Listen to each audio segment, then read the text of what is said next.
और यहाँ आपको बताएं कि इमरान खान एक और रिकॉर्ड कायम करने के करीब हैं। चेयरमैन पीटीआई के 9 हलकों में कागजात नामजदगी जमा हो गए हैं। 25 सितंबर को इमरान खान तमाम हलकों में 13 पार्टियों का मुकाबला करेंगे।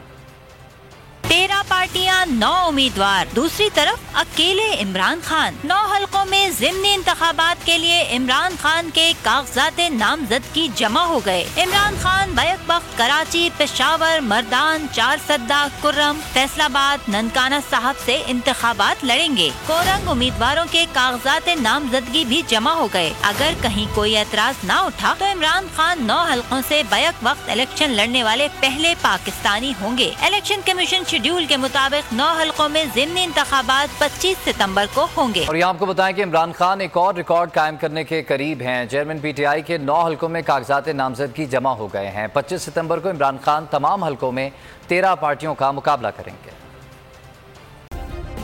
सब्सक्राइब करें और बेल दबाएं ताकि कोई खबर रह न जाए।